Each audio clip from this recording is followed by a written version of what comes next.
Evangelho de João, capítulo 12, do verso 34 ao verso 43. Diz assim a palavra do Senhor.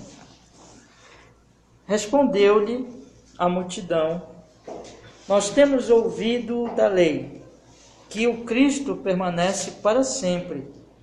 E como dizes tu que convém que o Filho do Homem seja levantado? Quem é esse Filho do Homem? Disse-lhes, pois, Jesus: a luz ainda está convosco por um pouco de tempo. Andai enquanto tendes luz, para que as trevas não vos apanhem. Pois quem anda nas trevas não sabe para onde vai. Enquanto tendes luz, crede na luz, para que sejais filhos da luz. Estas coisas disse Jesus, e retirando-se, ocultou-se deles. E ainda que tinha feito tantos sinais diante deles, não criam nele, para que se cumprisse a palavra do profeta Isaías, que diz: Senhor, quem creu na nossa pregação, e a quem foi revelado o braço do Senhor, por isso não podiam crer. Então Isaías disse outra vez: cegou-lhes os olhos, endureceu-lhes o coração, a fim de que não vejam com os olhos e compreendam no coração e se convertam, e eu os cure. Isaías disse isto quando viu a sua glória e falou dele. Apesar de tudo, até muitos dos principais creram nele, mas não o confessavam por causa dos fariseus, para não serem expulsos da sinagoga, porque amavam mais a glória dos homens do que a glória de Deus. Amém. Vamos orar, irmãos? Senhor nosso Deus, nós estamos aqui reunidos em Teu nome, desejosos, meu Deus, de receber a Tua palavra. Perdoa, Senhor, os nossos pecados em nome de Jesus. Nos conceda essa bênção, essa maior de todas as bênçãos, que é conhecer mais do Senhor e receber, meu Deus, a palavra com fé, com obediência, para que o Teu nome seja honrado, para que nós sejamos grandemente abençoados. Em nome de Jesus oramos e agradecemos, Senhor. Amém e amém. Pode sentar, meus irmãos, pode sentar.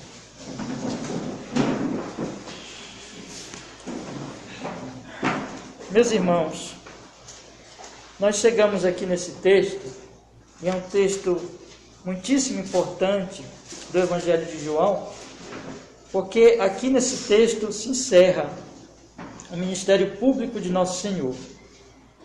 E é interessante que esse encerramento, podemos dizer assim, é um tanto melancólico.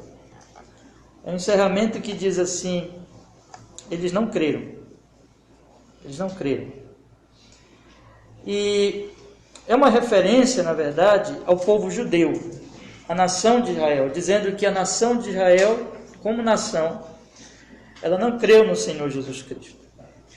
E essa, digamos assim, essa certa melancolia do texto, ao apresentar para nós esse fato, triste fato de que a nação não creu em Jesus, ela se contrasta com o texto anterior, nós estudamos na semana passada, porque o texto da semana passada, ele era um texto, digamos assim, que apresentava uma verdade muito mais consoladora do que essa. Aqui nós temos a verdade de um povo que, tendo recebido todos os benefícios da revelação de Deus, da palavra de Deus, eles não creram. Na semana passada nós vimos que quando os gregos buscaram conhecer Jesus, aí Jesus começa a dizer, não é, que estava chegando naquele momento ali, com essa chegada dos gregos, com essa busca dos gregos por Nosso Senhor. Ele diz no versículo 23, que é chegada a hora em que o Filho do Homem há de ser glorificado.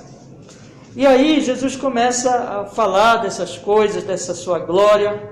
O Pai fala com ele sobre essa glória. E ele encerra o trecho da semana passada dizendo assim, no versículo 32, e eu, quando for levantado da terra, todos atrairei a mim. Então, o texto anterior mostra o triunfo, mostra a glória, mostra Cristo morrendo pelos pecados do seu povo, e tendo ele sido levantado, isto é, sido crucificado, o povo de Deus seria atraído a ele, viria a ele. Então é um contraste, meus irmãos, bem evidente desse texto anterior com o que vai ser dito agora. Que, então, de uma declaração dessa, de que as pessoas seriam atraídas para Cristo, mas agora o texto, focando no povo judeu, diz de uma forma melancólica que Cristo foi a eles, que Cristo pregou a eles, que Cristo fez sinais extraordinários diante deles, mas ainda assim eles não creram. Então faz esse contraste, o contraste do texto anterior, de que Cristo atrairia as pessoas, com esse aqui, que Cristo não foi ouvido, que Cristo não foi crido.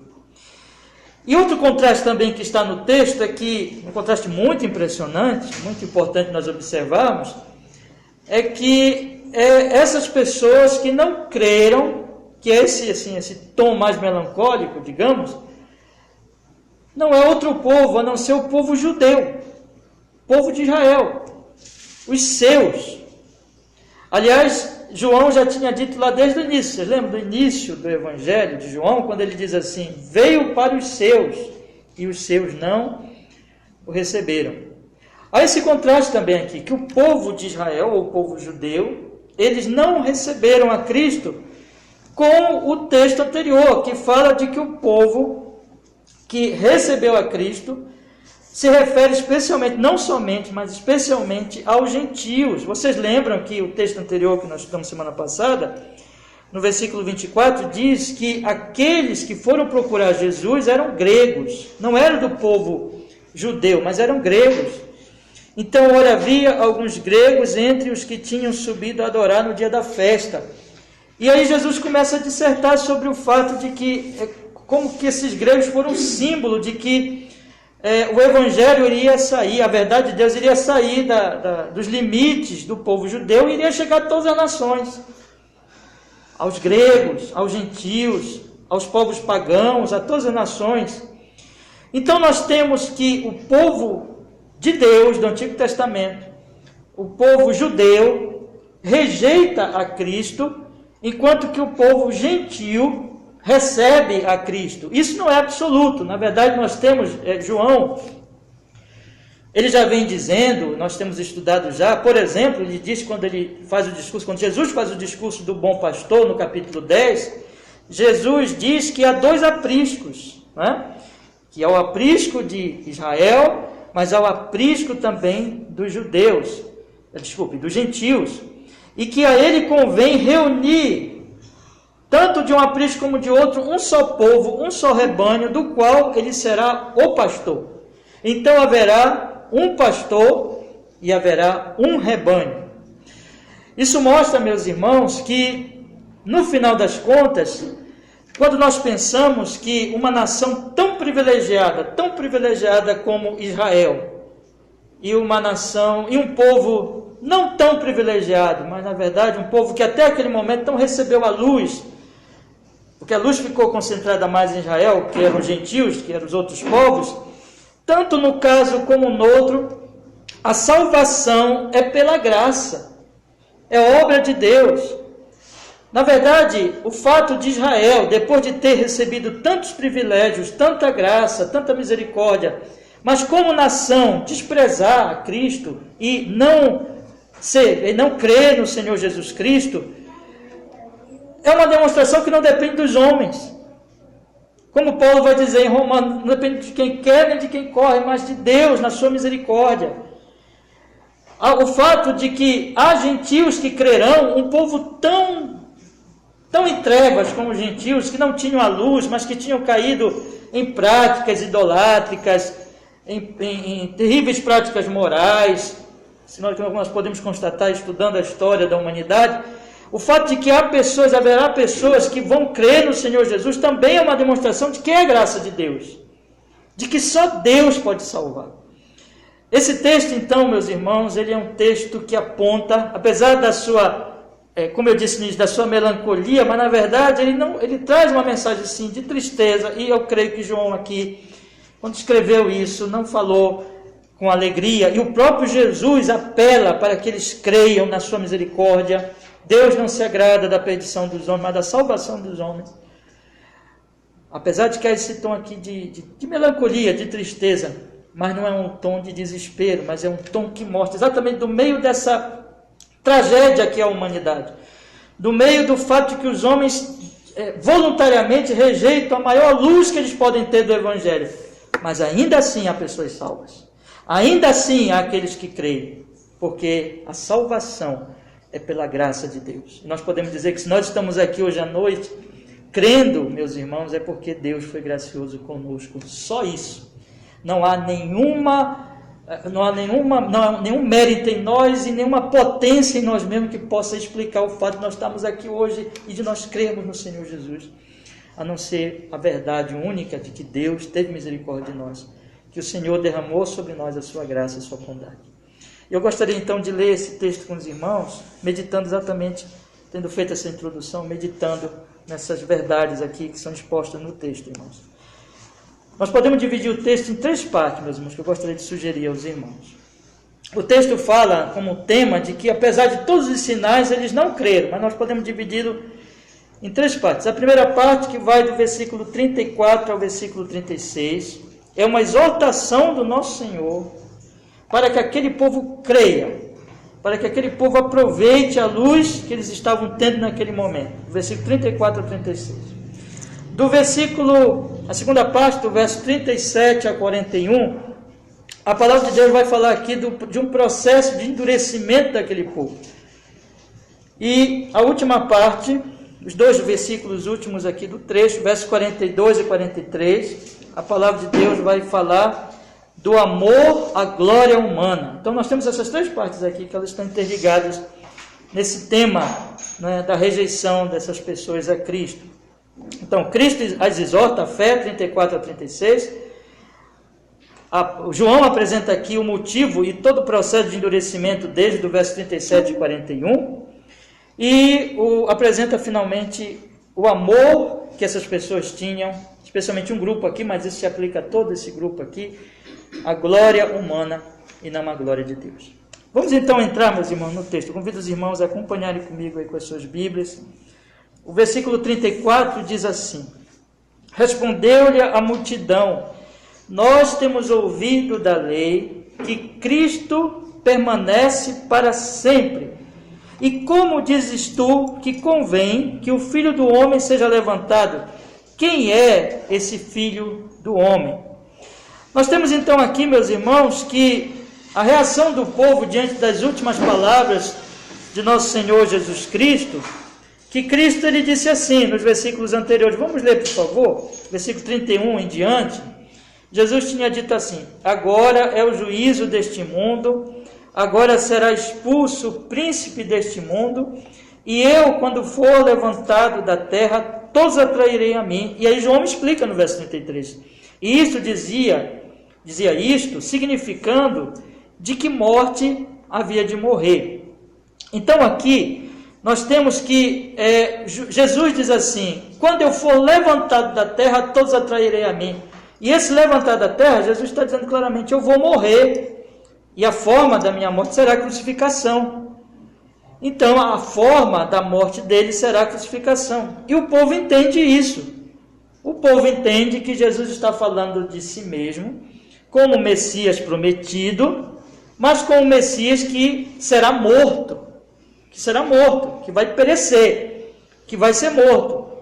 E aí eles ficam confusos. Por quê? Porque há muitas profecias no Antigo Testamento, especialmente nós encontramos alguns exemplos no livro de Salmos, que mostram que o Messias, o reino dele é eterno, que o reino dele permanece, que o Messias não morre, mas que o reino dele é perpétuo, que o reino dele continua para sempre. Então essas pessoas ficam confusas. Mas espera aí, como é que o Senhor diz que vai morrer e o Senhor diz que é um Messias?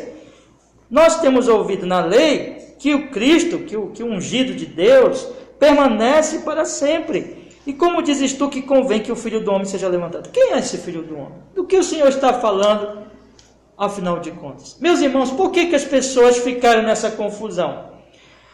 Isso mostra, a pergunta dessas pessoas mostra que toda a perspectiva delas, toda a forma em que elas olhavam a vida, em que elas compreendiam a vida, e inclusive a forma com que elas liam as Escrituras Sagradas, eram pessoas que conheciam a Bíblia, conheciam as Escrituras Sagradas e as promessas do Antigo Testamento. Só que a forma como elas olhavam as Escrituras era de uma forma materialista. Era com o olhar desse mundo, dessa vida. Essas pessoas, nós temos observado que, durante todo esse estudo no Evangelho de João, e nós notamos isso também nos outros 3 evangelhos, que o povo, eles encaravam Jesus como um Messias, como um rei político, como um rei que queria libertá-los e queria reinar sobre eles aqui neste mundo e queria libertá-los do Império Romano. Lá quando Jesus Cristo multiplicou os pães e peixes, eles quiseram fazer de Jesus um rei, e Jesus escapou deles. E nós temos, meus irmãos, então, que eles pensavam só dessa forma política, só dessa forma dessa vida, só na perspectiva deste mundo. Então eles entendiam que como a lei de Deus prometia, as profecias do Antigo Testamento prometiam que o reino dele não passaria, que o reino dele seria perpétuo, eles dizem assim: como é possível então isso, se o Senhor está dizendo que vai morrer? Um rei morto não pode reinar para sempre. Eles não entenderam isso, porque toda a visão deles, a leitura que eles faziam da Bíblia era materialista. A leitura que eles faziam da Bíblia era de acordo com os pensamentos políticos que eles tinham de um reinado desse mundo, dessa vida. Eles não entenderam nada. Na verdade, essas pessoas aqui, e aqui o texto se refere à multidão, né? Mas depois o texto ele vai limitar um pouquinho mais a reação diante das palavras, diante de toda a obra de Jesus, aos principais, né? Aí nós temos aquele texto aí, grande texto, versículo 42, que é o finalzinho desse trecho, que diz assim: apesar de tudo, até muitos dos principais creram nele. Principais, gente das autoridades, entre os fariseus, entre os saduceus, possivelmente, mas não confessavam. Eles criam, num certo sentido, mas eles não declaravam a sua fé publicamente. Por quê? Para não ser expulso da sinagoga. Aí João dá um motivo no versículo 43, ele diz assim: porque amavam mais a glória dos homens do que a glória de Deus. Porque eles não queriam ser expulsos da sinagoga, que seria prejuízo material para eles. Porque eles não queriam perder os cargos que eles tinham de autoridade. Porque eles não queriam perder as suas posições. Então, eles não confessavam a Cristo, mesmo crendo em Cristo, num certo sentido. Então, esse povo, essas pessoas aqui que João destaca, que são as autoridades, na verdade, o sentimento delas e o motivo delas não confessarem Jesus é por causa das coisas dessa vida, por motivo materialista, porque eles só pensam neste mundo, porque eles só pensavam no aqui, eles não pensavam no reino de Deus, eles não pensavam na eternidade, eles não pensavam que o reino de Jesus não é dessa vida, mas é eterno. E assim também o povo. O povo não conseguia olhar para Jesus, e o povo não conseguia olhar nem para as profecias do Antigo Testamento, sem essa visão baixa, sem essa visão mesquinha, desse mundo, dessa vida política, daqui. Jesus é um rei político, Jesus vai nos libertar de Roma. Só pensa nisso aqui, só pensa nesse mundo. Amam o mundo, amam as glórias do mundo, amam as glórias dos homens. Por isso que eles não conseguem entender as Escrituras do Antigo Testamento. Por isso que eles interpretavam mal as Escrituras do Antigo Testamento. Meus irmãos, nós temos então aqui esta realidade dessas pessoas que elas não conseguem então compreender, mas de fato, no Antigo Testamento dizia assim, elas estavam certas nisso. Diziam que o reino do Messias é eterno. Nós encontramos isso nos Salmos. Dizia assim que o reino dele é para sempre, que ele reinará para sempre. A Bíblia está cheia dessas promessas, que o reino de Cristo é eterno mesmo. Só que esse reino eterno não é o reino daqui, não é o reino deste mundo, mas é da Nova Jerusalém, da Jerusalém celestial. É o reino do Apocalipse, é o reino do Apocalipse 21, quando Jerusalém descer e Deus reinar com seu povo, Cristo reinar com seu povo para sempre. É o reino vindouro, não é o reino deste mundo. mas para que ele salvasse o seu povo, para que ele resgatasse o seu povo, e eles se tornassem súditos do rei, e eles se tornassem filhos de Deus, e eles se tornassem moradores dessa Jerusalém celestial, ele tinha que morrer, ele tinha que pagar pelos pecados deles, ele tinha que derramar o seu sangue na cruz do Calvário. Mas o povo não entendia isso, porque o povo não entendia o Messias espiritual, o reino eterno, o significado da sua morte. Eles só pensavam em termos materialistas. E assim, meus irmãos, eles não compreendiam nada, porque a Bíblia se torna um livro fechado quando nós não a lemos de forma correta, quando nós não a lemos com os olhos da fé, quando nós não queremos receber realmente a sua mensagem, que aponta para o Evangelho, que aponta para a eternidade, que aponta para as grandes realidades espirituais. É um livro fechado para quem não tem fé, para quem tem um coração duro. Pode conhecer os seus textos, pode decorar os seus textos, pode citar os seus textos, e aqui eles estão certos no que o texto diz, mas eles não compreendem o texto.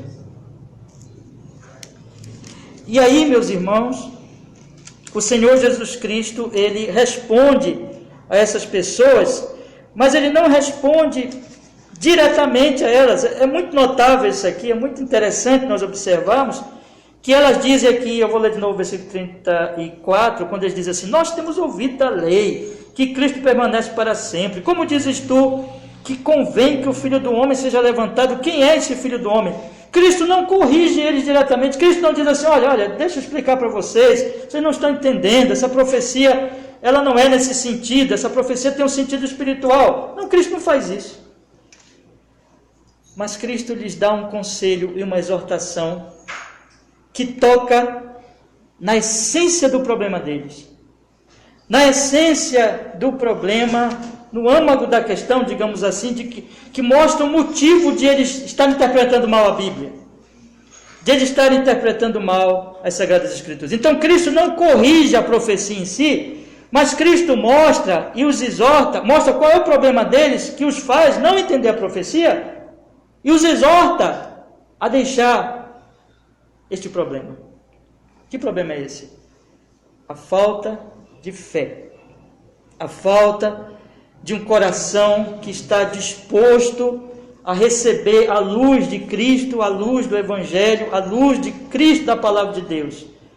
O problema deles é que eles não entendem a Bíblia porque eles não creem na Bíblia. Eles não creem em Jesus. O problema deles é que eles não entendem as Escrituras e nem o próprio Jesus que está lá diante deles, porque eles, de coração, eles rejeitam a mensagem da luz e eles preferem as trevas. O problema deles é que, aquilo que João mesmo já tinha dito lá no capítulo 3, a luz veio ao mundo, mas os homens amaram mais as trevas do que a luz, porque as suas obras eram más. O problema deles é que eles rejeitavam deliberadamente, por vontade própria, toda a verdade do Evangelho. Eles não queriam receber a luz, eles estavam com o coração endurecido para a verdade da palavra de Deus. Então Cristo os exorta. Cristo, de forma tão misericordiosa, tão graciosa, se aproxima deles nesse momento e lhes dá esse conselho do versículo 35. Vamos ler, meus irmãos. Jesus diz assim: disse-lhes, pois, Jesus: a luz ainda está convosco por um pouco de tempo. Andai enquanto tendes luz, para que as trevas não vos apanem, pois quem anda nas trevas não sabe para onde vai. Enquanto tendes luz, crede na luz, para que sejais filhos da luz. A exortação de Jesus, Jesus diz: olha, o tempo de vocês está acabando, a luz ainda está convosco. Quem é a luz? Eu sou a luz. Eu sou a luz. Eu sou a luz do mundo. Eu sou o Verbo encarnado. Eu estou aqui diante de vocês. Eu tenho pregado durante 3 anos. Eu tenho feito milagres como só Deus pode fazer, porque eu sou Deus encarnado. Eu ressuscitei Lázaro, 4 dias morto, cheirando mal. Eu ressuscitei com uma palavra porque eu sou Deus. Eu sou a luz, eu trouxe para vocês o Evangelho, a verdade, a mensagem do Pai. Eu vim enviado pelo Pai, mas eu já estou para partir. Já está chegando a minha hora. Ele já tinha dito, temos que aproveitar enquanto é dia, porque chega a noite. A noite de Jesus já está chegando. Já está chegando o momento de ele se retirar desse ministério público, diante dessas pessoas. Já está chegando a hora em que elas não poderão mais ouvir, ter alegria, ter o privilégio. Imagine o privilégio, irmãos, incomparável de estar diante do próprio Filho de Deus, ouvindo as suas pregações. Imagine o que seria, a privilégio daquele povo em vê-lo, em ouvir a sua palavra, em testemunhar os seus extraordinários milagres, que são tantos, que João diz que nem todas as obras dele, nem todos os livros do mundo poderiam conter essas obras, e que ele seleciona apenas alguns milagres para colocar no seu evangelho.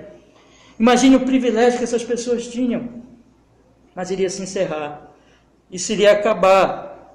Jesus diz, a luz ainda está convosco. Veja aqui o coração de Cristo, o amor de Cristo, a luz ainda está convosco por um pouco de tempo, já está encerrando para vocês. Andem na luz, aproveitem a luz, porque se vocês não fizerem isso, as trevas vão apanhar, chegará aquele monstro terrível das trevas espirituais, e aí vocês não vão poder mais andar, pois quem anda nas trevas não sabe para onde vai. Jesus disse, se vocês não aproveitarem a luz, vocês vão cair nas trevas, e nas trevas ninguém sabe como andar, nas trevas se fica perdido, nas trevas não se tem mais ideia do que fazer e para onde ir. Quando Jesus for retirado, eles vão ficar nas trevas, porque Jesus é a luz do mundo, e eles não saberão mais o que fazer. O tempo de vocês está acabando de Jesus. Aproveitem, andem na luz. E como vocês vão fazer isso? Ele explica. Veja a misericórdia de Jesus. Ele diz no versículo 36, enquanto tendes luz, crede na luz, para que sejais filhos da luz. Como vocês vão poder andar na luz hoje, quando vocês olharem para a luz, receberem a luz, crerem na luz, crerem em mim, é o que ele está dizendo. Me aceitar no coração de vocês com fé genuína, com fé verdadeira, como o Messias prometido, confiarem a alma de vocês a mim, como o único resgate dos vossos pecados, que está levando vocês para o inferno, para a condenação eterna. Arrepender-se dos seus pecados e confiar em mim. Aproveitem, porque eu estou aqui falando a vocês, porque eu estou aqui dizendo a vocês as verdades espirituais. Eu sou a verdade, eu sou o caminho, eu sou a vida, ninguém vem ao Pai senão por mim. Ele vai dizer lá no capítulo 14. Creiam, para que vocês então se tornem filhos da luz, filhos de Deus. Pessoas que agora não somente creem na luz e andam na luz, mas se tornam luzeiros para o mundo. Como ele vai dizer no Sermão da Montanha, vós sois o sal da terra, vós sois a luz do mundo. Então aproveitem. Aí, irmãos, diz a palavra do Senhor aqui, que depois que ele acabou de dizer isso, estas coisas disse Jesus, finalzinho do verso 36, e preste bem atenção nessas palavras que são muito importantes, e retirando-se, ocultou-se deles.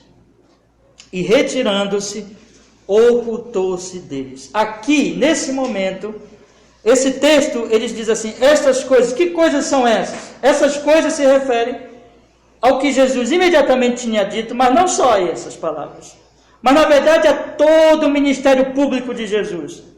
Quando nosso Senhor Jesus Cristo se manifestou a Israel, ele apareceu a João Batista, e João o batizou, e veio a voz do céu dizendo, este é meu filho amado, e veio o Espírito Santo, e batizou a Cristo, o encheu do Espírito Santo sem medida.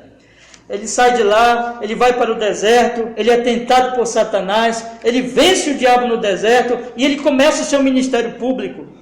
Ele começa a proclamar, o reino de Deus é chegado, como vai dizer o Evangelho de João, os outros evangelhos, perdão. Arrependei-vos e crede no Evangelho. Ele começa a anunciar as várias mensagens que estão no Evangelho de João, que ele é a luz do mundo, que ele é o pão da vida, que ele é o bom pastor.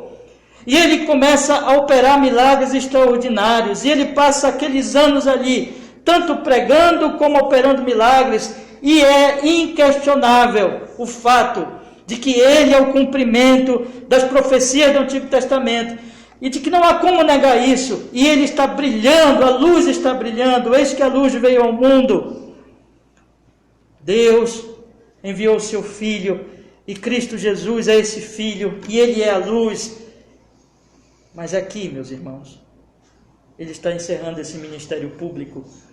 Aqui, ele está se retirando deles. Aqui, nesse momento, ele está se ocultando deles, de forma que nunca mais eles teriam o privilégio de ouvi-lo pregar. Nunca mais eles o veriam operar um milagre tão extraordinário como aquele da ressurreição de Lázaro. Nunca mais eles teriam esse privilégio. Por isso que Jesus diz: creiam. Está se fechando a porta. Está acabando o tempo de vocês, creiam. E então ele se retira deles. Então ele se oculta deles. E a partir daqui, nunca mais Jesus prega publicamente. Nunca mais ele se apresenta no Evangelho de João publicamente. Sim, ele se apresentará quando ele for julgado, quando ele for crucificado, mas ele não vai mais se apresentar lá para pregar. A partir daqui, ele só vai falar com o seu círculo mais imediato, com os seus discípulos.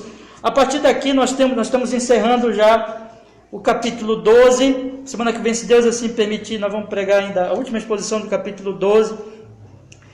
E a partir do capítulo 13, ele faz o discurso, mas não é público. O discurso de Jesus, do capítulo 13 ao capítulo 16, é um discurso aos seus discípulos. No capítulo 17, ele faz a oração sacerdotal quando ele já está para morrer. Então nós temos aqui, meus irmãos, que aqui se finaliza. Nunca mais Jesus vai andar por essas terras deste mundo, por essas ruas deste mundo. Aqui está se encerrando o seu ministério público. Aqui ele está completando parte significativa da sua obra, que era o seu ministério público. A partir daqui ele só se prepara agora para o sacrifício final, quando o Cordeiro de Deus, profetizado, já dito lá por João Batista, eis o Cordeiro de Deus, que tira o pecado do mundo. Aqui, esse Cordeiro já está indo para os finalmente, já está se preparando para ser imolado, sacrificado pelos pecados do seu povo na cruz do Calvário. Aqui está se encerrando, meus irmãos, o ministério público de nosso Senhor Jesus Cristo. Mas qual a reação dos judeus? Ele veio primeiro para eles, ele pregou primeiro para eles. Todo esse ministério glorioso foi um ministério aos judeus. Mas qual foi o resultado disso? Verso 37, vamos ler. E ainda que tinha feito tantos sinais diante deles, não criam nele. Não criam nele. Esse é o ponto do texto, irmãos. João diz: ainda que tantos milagres foram feitos, ainda que tanta coisa ele fez, eles continuaram incrédulos. E no final do seu ministério, a nação de Israel, como nação, é claro que isso não é absoluto, tinha os crentes entre eles, mas como nação, eles rejeitaram Jesus. Veio, como ele diz lá no capítulo 1, João diz, veio para o que era seu, e os seus o rejeitaram. Meus irmãos, esse fato nos mostra o que é o homem. Meus queridos irmãos, preste bem atenção nisso. Esse fato nos mostra que é possível, diante da maior luz, diante do próprio Jesus encarnado, diante da luz do mundo, o sol da justiça, a verdade vinda de Deus, o próprio Deus vindo e falando: eu estou aqui. Os homens não creem. A maior luz veio, o próprio Deus se encarnou. Nenhuma luz maior do que essa pode ser dada. O próprio Deus se encarnou. E os homens disseram: não cremos. Os homens disseram: rejeitamos. Ainda que ele fez tantos sinais diante deles, ainda assim não criam nele. Esse é o homem, meus irmãos.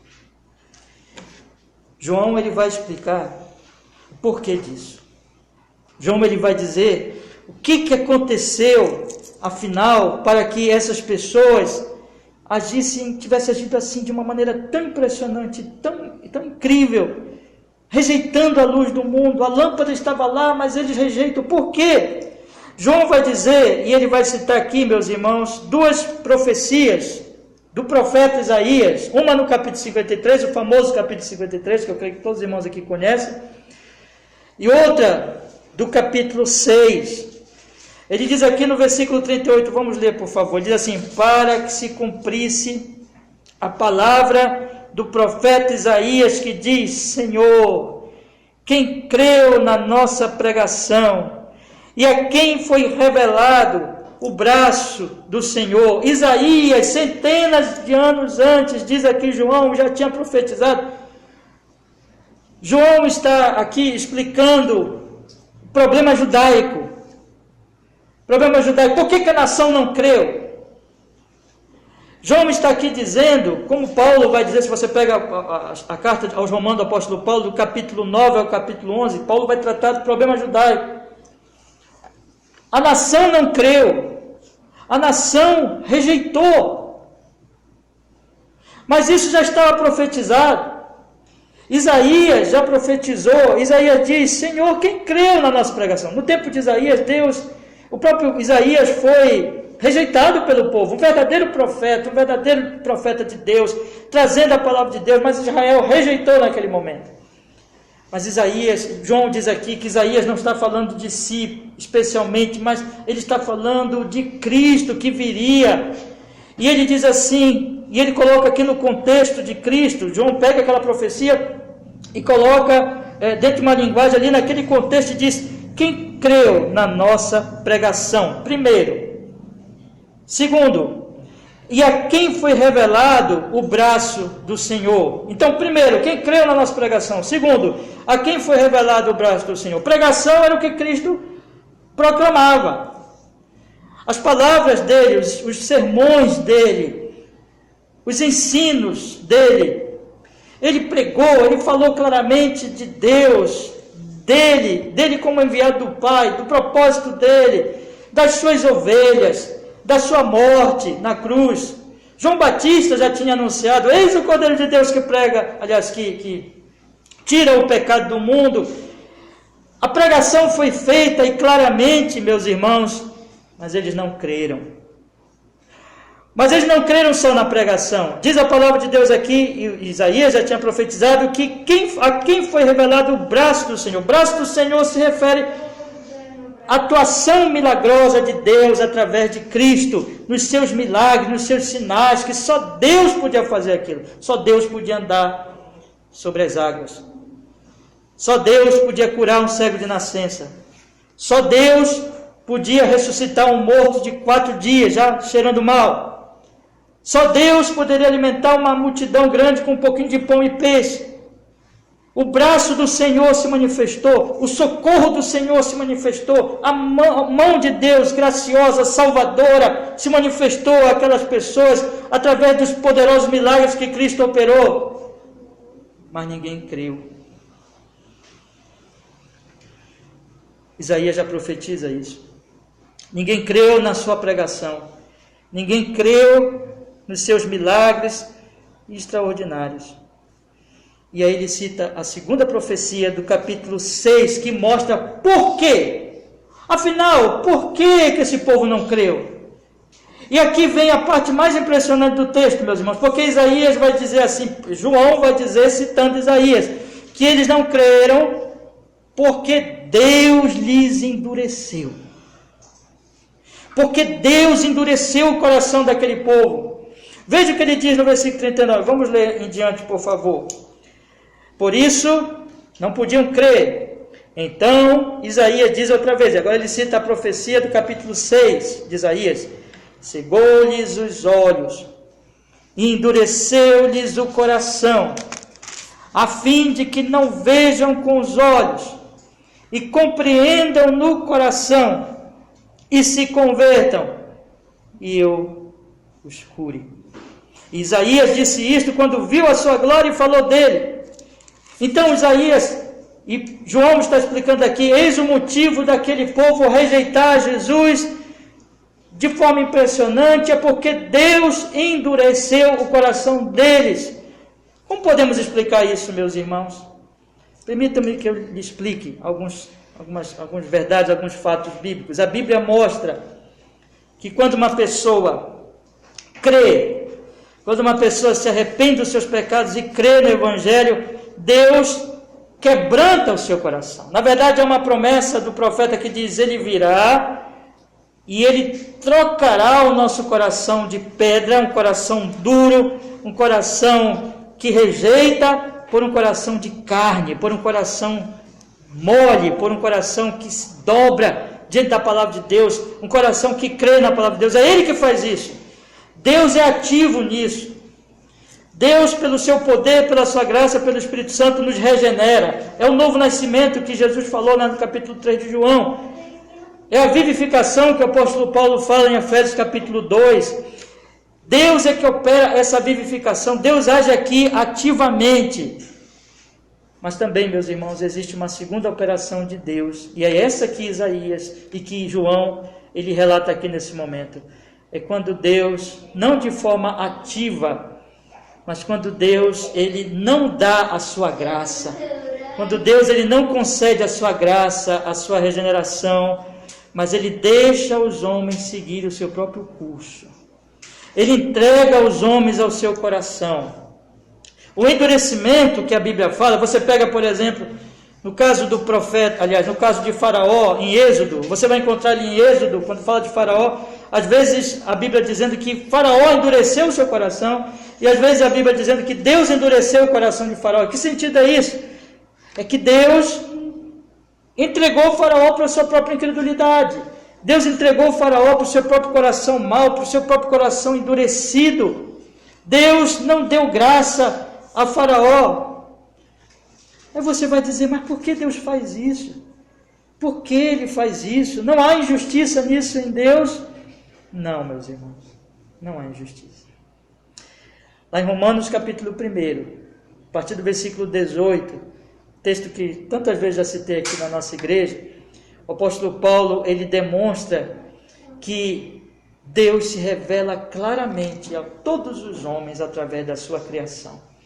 Os atributos insondáveis de Deus, tanto o seu eterno poder como a sua glória, pode se perceber nas coisas criadas, de forma que os homens são o quê? Indesculpados. A criação inteira manifesta a glória de Deus. Mas o que os homens fazem? Em vez de adorar a Deus, em vez de receber essa revelação e adorar a Deus, eles rejeitam deliberadamente, sem serem forçados a isso. Eles dizem, não queremos a glória de Deus. E em vez de, Paulo vai dizer lá no capítulo 1 de Romanos, que em vez de eles adorarem ao Criador, eles adoram a criatura. Eles rejeitam a Deus, eles desprezam a Deus. Então Deus, Paulo continua dizendo, os entrega ao seu próprio coração. Este é o endurecimento. Como os homens rejeitam a Deus, como os homens rejeitam a glória do Senhor e preferem os seus pecados, Deus os entrega a liberdade das suas vontades, a liberdade do seu coração. E Paulo diz em Romanos que isso é manifestação da ira de Deus. Isso é manifestação da ira justa de Deus. Isso é manifestação da justiça de Deus. Então, quando Deus retira a sua graça e Deus deixa o coração humano seguir o seu curso, dando aos homens a liberdade de fazer o que querem, é o que eles querem. Eles não amam a Deus, eles desejam o pecado, eles desejam o mal, e Deus os entrega ao seu próprio coração. É manifestação da sua justiça. É aquilo, por exemplo, que C.S. Lewis, o escritor C.S. Lewis, ele diz, é a terrível liberdade. Deus nos livre dessa liberdade. Deus nos guarde disso. Deus nos guarde dos nossos próprios sonhos. Deus nos guarde dos nossos próprios desejos. Deus nos guarde do nosso próprio coração mau, incrédulo, idólatra. O nosso problema é o nosso coração. E nós precisamos ser libertos do nosso coração. Mas Deus salva pela graça. Mas quando Deus entrega o homem ao seu coração, é justiça. Entende isso, irmãos? Agora, se isso é verdade em relação aos pagãos, preste bem atenção no que eu vou lhes dizer. Se isso é verdade com relação aos pagãos, se isso é verdade com relação aos gentios que não pertenciam a Israel, não tinham a lei, não tinham Moisés, não tinham Abraão, Moisés, não tinham Davi, não tinham Jeremias e Isaías, tinham só a luz da natureza, mas ainda assim Deus os entrega ao coração deles de forma justa. O que dizer de uma nação? Uma nação que Deus escolheu, que Deus separou em Abraão. Uma nação que Deus deu a sua revelação, que Deus revelou a si mesmo. Uma nação a quem Ele deu Moisés. A quem Ele deu Moisés e a lei moral de Deus, os 10 mandamentos. Uma nação a quem Ele deu a lei cerimonial, que mostrava os cordeiros sendo mortos, os sacerdotes, os sacrifícios, e tudo aquilo apontando para Cristo. Uma nação que tinha um Isaías, que tinha um Jeremias, que tinha os profetas dizendo: virá o Redentor, virá o Messias. Uma nação que tinha as alianças e que tinha a luz da palavra, que não tinha só a revelação geral na criação, mas tinha a revelação especial através dos profetas. Uma nação que recebeu toda a luz do Evangelho, toda a promessa do Evangelho, mas ainda assim, sistematicamente, por todo o Antigo Testamento e por toda a sua história, rejeita a palavra. E quando o próprio Jesus, a revelação final, aquele que tinha sido prometido, e ele vem, ele se encarna, e ele se apresenta diante deles, eles finalmente rejeitam o próprio Jesus, rejeitam o próprio Deus encarnado. Ele veio para os que eram seus, e os seus o rejeitaram. Deus, então, os entrega. Muito mais essa nação merece que os pagãos serem endurecidos, meus irmãos, porque eles tiveram maior luz. Se os pagãos foram endurecidos, e se esse endurecimento veio por merecimento e foi justiça, e eles mereciam isso, muito mais uma nação que recebeu a própria lei, as próprias promessas, que tinha essas promessas diante de si, que podiam citá-las, que diziam assim: mas a lei não diz. Lembra o que eles dizem? Mas ainda assim, tendo tanta luz e recebendo o próprio Jesus entre eles, porque Jesus foi primeiro a eles, Jesus não foi aos gentios primeiro, Jesus foi primeiro a eles. Mas ainda assim, depois de tantos sinais, depois de tantas promessas do Antigo Testamento, eles o rejeitam. João diz assim: Deus os endureceu, porque eles primeiro rejeitaram a Deus. Guardem isso. Deus os endureceu, porque eles primeiro rejeitaram a grande glória e luz de Deus em todo o Evangelho pregado no Antigo Testamento, e o próprio Deus vindo encarnado entre eles. Deus os endureceu, porque eles não aproveitaram a luz. Mas ainda assim Jesus, de forma tão misericordiosa, disse: aproveitem, creiam. Mas eles não vão crer, porque eles já estavam endurecidos, irmãos. Mas o texto continua. E o texto diz, no versículo, vamos continuar, por favor, 41, eu quero destacar aqui esse ponto, que Isaías disse isto quando viu a sua glória e falou dele. Então nós sabemos, aqui está se referindo principalmente ao capítulo 53 de Isaías, que Isaías, ele fala, quando você lê Isaías 53, por exemplo, é como se Isaías fosse testemunho ocular do que aconteceu com Jesus. Mas Isaías falou disso centenas de anos antes. Por quê? Porque Deus mostrou a ele a glória do Messias. E João está dizendo aqui, Isaías disse isto quando viu a sua glória e falou dele. Tudo isso eles tinham. Isaías falou de Cristo muito tempo antes, ele viu a glória de Cristo. Mas, irmãos, teve gente que creu, num certo sentido. Aí eu falei para os irmãos ainda há pouquinho, as autoridades, alguns dos principais. Vamos ler o versículo 42, diz assim: apesar de tudo, até muitos dos principais creram nele, mas não confessavam, por causa dos fariseus, para não serem expulsos da sinagoga. Vejam só que coisa, muitos ali, dentre as autoridades, dentre os fariseus, dentre possivelmente os saduceus, creram em Jesus. Eles olharam e disseram assim, não, mas é verdade. Esse homem, como é que pode um pecador, operar tantos milagres extraordinários? Não, ele tem que ser o Messias mesmo. Vejam, o que ele faz e o que ele diz cumpre as profecias do Antigo Testamento. Então esses homens creram. Aqui a fé não é no sentido salvífico, irmãos. É uma fé mais intelectual. É uma fé, é mais uma crença do que uma fé, realmente uma confiança no Senhor Jesus Cristo. Tanto é assim, e aqui possivelmente João está pensando, por exemplo, em Nicodemos. Nicodemos foi lá, foi ter com Jesus à noite, conversou com Jesus, ouviu Jesus, elogiou Jesus, ouviu dele sobre o novo nascimento. Mas Nicodemos ficou calado.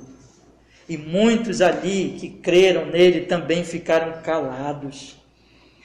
Essa fé não é a fé salvífica, meus irmãos, porque a fé salvífica é aquela que confessa, é aquela que professa. Se com a tua boca, Romanos capítulo 10, se com a tua boca confessares a Jesus como o Senhor, em teu coração creres que Deus o ressuscitou dentre os mortos, serás salvo. Eles criam apenas aqui na mente, mas eles não criam realmente em Jesus, porque senão eles confessariam a Jesus. Porque senão eles declarariam, sim, nós cremos em Jesus, mas eles não confessavam. E está aqui o motivo, por causa dos fariseus, para não ser expulsos da sinagoga. Esse era o problema. Existia lá já a lei, a regra baixada pelos fariseus de que qualquer que confessasse a Jesus seriam expulsos da sinagoga, e ser expulso da sinagoga para um judeu não era algo bom, era algo muito ruim. Eles perderiam privilégios,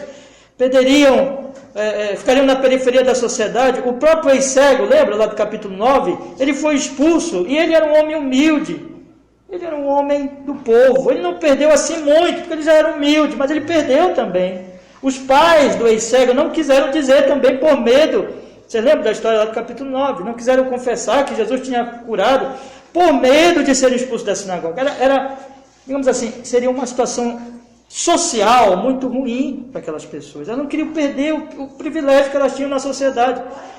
Muito mais esses homens, meus irmãos, porque esses homens não eram pessoas ali do povão, digamos assim. Esses homens eram os principais. Esses homens possivelmente faziam parte ali do sinédrio. Esses homens, eles estavam numa posição muito honrosa. Esses homens tinham muito mais a perder do que o ex-cego. Esses homens tinham a perder posições, privilégios, cargos. Esses homens, se eles confessassem Jesus, eles seriam expulsos e perderiam tudo isso. Então eles colocam na balança agora. O que eu vou preferir? 2 pratos da balança. E no versículo 43 mostra que o que pesou mais para eles. Vou colocar aqui num prato a glória dos homens, o meu amor, a glória dos homens. Vou colocar aqui no prato a glória de Deus, e o meu amor, as coisas de Deus e a glória de Deus. O que pesou mais? A glória dos homens. Diz o texto, versículo 43, porque amavam mais a glória dos homens do que a glória de Deus. Eles amavam mais esta vida, eles amavam mais esse mundo, eles amavam mais os cargos, as posições de autoridade, o apoio, o tapinha nas costas dos seus pares, dos seus privilegiados junto com eles. Eles amavam mais o apoio social, o privilégio dos homens e o aplauso dos homens, a glória dos homens, do que a glória de Deus. E eles disseram assim, não podemos confessar, não podemos perder isso, vamos ficar calados, porque eles amaram mais a glória dos homens do que a glória de Deus. Na verdade, eles são parecidos com a multidão, que só entendem o texto bíblico por um Jesus deste mundo, por um Jesus que não pode morrer numa cruz, por um Jesus que não pode vir, lembra dos estudos passados, que não pode vir montado num jumentinho, um Jesus que não é o rei da paz, mas um Jesus que é o rei da guerra, Um Jesus que vai enfrentar Roma. O mesmo povo amava também as glórias deste mundo. Israel rejeitou Jesus, porque Jesus era o rei da paz, era o rei da eternidade, e eles amavam as coisas temporais. Eles amavam os homens, as glórias dos homens, a glória dos homens mais que a glória de Deus. Diferente, meus irmãos, dos que amam o Senhor, dos que foram amados por Ele, dos que entenderam o amor de Deus. Como Agostinho, por exemplo, diz na sua grande obra, A Cidade de Deus, em que eles receberam o amor de Deus, eles passaram a ser da cidade de Deus, que coloca Deus como principal, que ama Deus acima de tudo, e o seu Filho Jesus, e que rejeita a cidade dos homens, que rejeita esse mundo caído, que não ama mais esse mundo, que não ama mais as riquezas, o poder, os prazeres, a glória deste mundo, mas que vive para a glória de Deus. Esses homens deixaram a glória do Cordeiro, a glória do Evangelho, a glória de Deus, por causa da glória do mundo e dos homens, porque eles amaram mais essa glória, então eles disseram, vamos nos calar, não vamos confessar que Jesus é o Messias. Queria encerrar, meus irmãos, com algumas aplicações para nós nesta noite. A primeira lição que nós podemos tirar desse texto tão precioso, meus irmãos, e que brota do texto de uma maneira tão evidente, tão clara, é essa: aproveite a luz que Deus tem lhe dado. Meu querido irmão, você já parou para pensar no privilégio que você está tendo nesta noite? Você já parou para pensar no fato de que, se eu estou aqui pregando fielmente essa palavra e proclamando fielmente o que está escrito aqui, é a palavra de Jesus? É a palavra de Cristo? Se a cada domingo que nós estamos nos reunindo aqui, a palavra de Deus está sendo pregada com fidelidade, você já parou para pensar que é a palavra de Jesus? Que é a luz que Deus está lhe dando a cada domingo? Você já parou para pensar do privilégio que você tem tido? Dominicalmente, ouvir o Evangelho, ouvir a palavra de Deus? Você já parou para pensar que esta luz tem brilhado sobre a sua alma, sobre o seu coração? Pois ouça, meu querido irmão, Jesus está dizendo para você nesta noite, e essas palavras considerem palavras dele para você. Você está tendo a luz do Evangelho, você está recebendo a luz do Evangelho, que muita gente não tem. Há muitos locais do mundo que não tem a proclamação ainda, difíceis acessos, pessoas que estão sem poder receber por causa de muitas circunstâncias, mas você tem recebido dominicalmente, você tem ouvido o Evangelho a cada domingo, e é você que o Senhor Jesus Cristo diz essas palavras. Presta atenção, porque é para você. Ele diz a você hoje à noite: andai enquanto tendes luz, para que as trevas não vos apanhem, pois quem anda nas trevas não sabe para onde vai. É a você que ele diz hoje à noite: enquanto tendes luz, crede na luz, para que sejais filhos da luz. Vai chegar um momento, ouça bem o que eu estou lhe dizendo essa noite, vai chegar um momento que você não vai ter mais oportunidade de ouvir pregação. Vai chegar um momento em que você não vai poder mais estar num culto de domingo. Vai chegar um momento em que você não terá mais esse privilégio de ouvir o Evangelho. A luz, nesse sentido, vai parar de brilhar sobre a sua vida. Mas é agora, enquanto você está ouvindo a proclamação sobre esse Cristo que veio, que se encarnou e que é a nossa única esperança, é nesse momento que você tem que aproveitar a luz.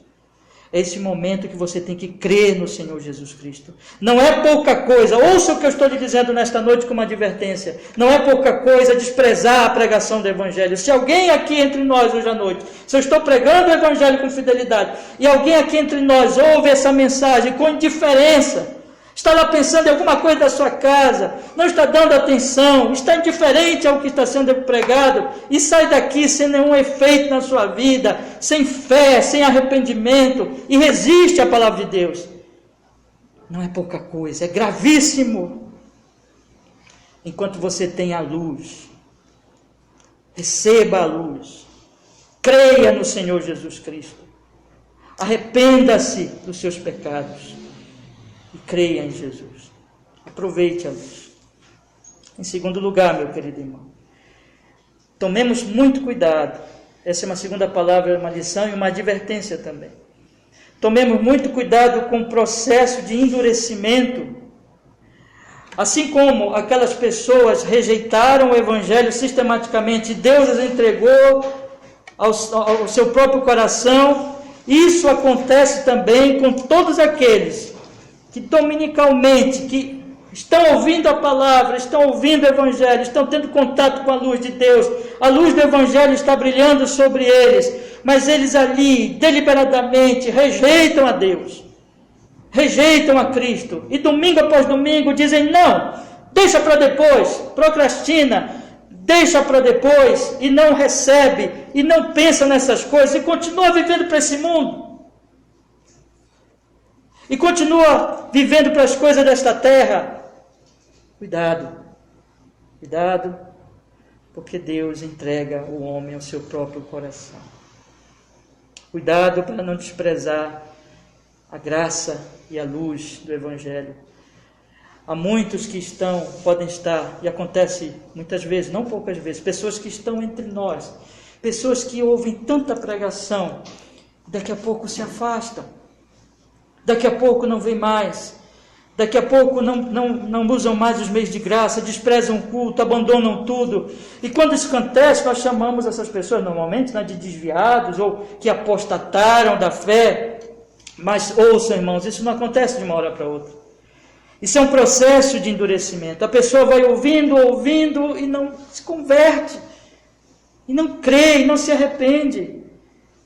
E aí então o coração dela vai se endurecendo, se endurecendo, se endurecendo. Quem rejeita a luz cairá em trevas profundas, Jesus disse, e não vai saber para onde possa ir, porque está em trevas. Não saberá para onde caminhar. Cuidado com o processo de endurecimento.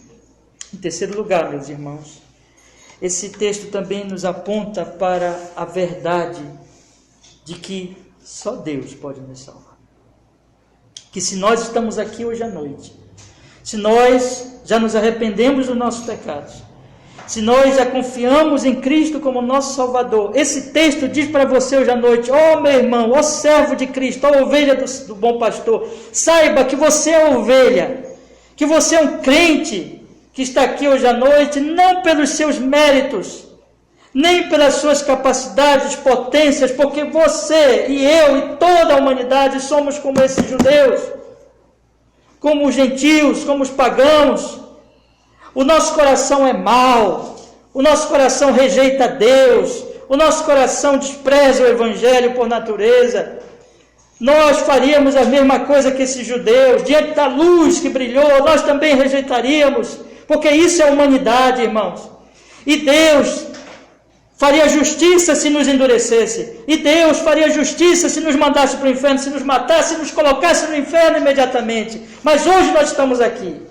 Hoje nós estamos aqui, e aqueles que podem professar sua fé, e aqueles que podem dizer assim, eu creio em Jesus, aqueles que olham para o Cordeiro e dizem, Ele é a nossa esperança, Ele é a nossa salvação, saibam que isso é motivo para você levantar a mão para os céus e dizer, te louvo, Senhor, porque foi a tua graça, graça, somente a tua graça, que pôde me trazer até aqui, que pôde me salvar, e eu estou aqui hoje, por causa da graça, sem nenhum merecimento, sem nenhuma potência minha, mas tudo foi obra tua, Senhor, e eu te louvo, Senhor.